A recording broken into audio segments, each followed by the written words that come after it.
yourself. And so it's really about human nature. And what blockbuster, that's the unique gift. When I got the chance to come into this world, I was so excited because I thought, when am I going to get a chance to play on this scale, on stories that are about who we are?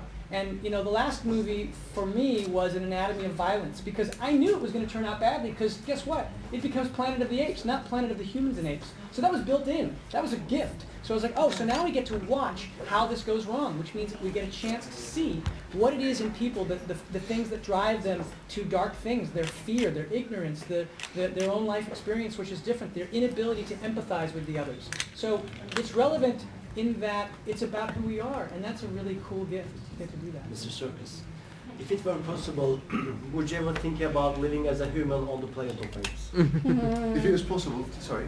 Would you ever think about living as a human on planet of apes? Would I want to live as a human? Yeah, I'd love to live with the planet of apes. I think they're very cool, and hopefully by then we would have sorted it out and communicate with them, and maybe some humans could start to come back, Does it sound like you're saying that as a human you would actually be a more moderate leader and actually been able to achieve coexistence? Is that what you're saying? No, I'm not. You're saying after that? Yeah. I'm saying after that. Yeah, after that. I don't know what we're in. I still think you could be the guy. Like, there's always a depressing ending on these films. What is it about these? Which one did you walk out feeling good about? Apes are doing well. Beneath. Right, beneath. Everybody The does. thing about it is there's a certain relish in these movies, and it's kind of true of sort of apocalyptic movies too, in indulging in the fantasy of watching our demise, of watching our it's played out in so many of these movies, and I think there's a part of us that we live with so much fear and anxiety about the things that could happen and the things that are happening every day, that to see it sort of distanced from us just enough that it's the apes, it's not us, but experience it like that can be really thrilling and very entertaining. Is the Planet of the Apes a great human utopia that Caesar believes, and it's his ideology that we're gonna make a world without anybody killing each other, but it falls with himself, and that's the big painful tragedy of that movie, is that the moment that we felt was a really critical moment in Dawn was the moment where Caesar, after the attempt on his life and after everything went so wrong, suddenly realized that there was the capacity in the apes for the same kind of failings that humans have. And he realized, I didn't realize how much like them we are. And in a certain way, that was a kind of prejudice. It's like, well, they just can't live with one another. They don't understand. But the truth is that nature was in them as well, and it's in all of us. And in that way, the utopian idea is shattered, and that's actually what drives us into war. He's devastated by the fact that utopia has been broken. Guys, what was your greatest challenge this time around? Wow. What was your greatest challenge? Just tolerating Andy Serkis. Yeah. Just the mood swing. We asked Matt, I said this earlier, but it was very important. He had a little bit more time, we said, be bold, Matt. Be ambitious in the storytelling. And we knew who Andy was, and we also know who our other actors were. We weren't sure yet about Woody, but luckily he was a gamer too.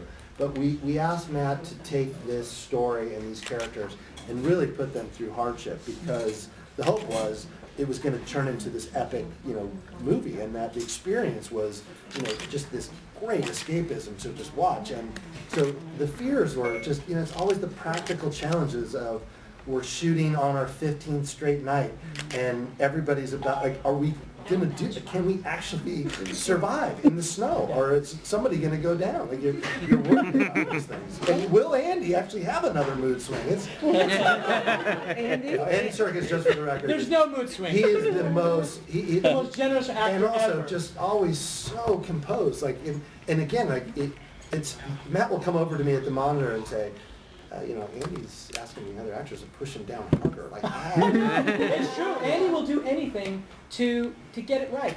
You know, he really is committed at a level that is astonishing. And we're out there, and it is freezing cold, it's snowing, and he's like, push me down. And he has to push me harder. Let's do one more where they push me harder. Did you And I was face like, any? whoa! Did you face any challenges?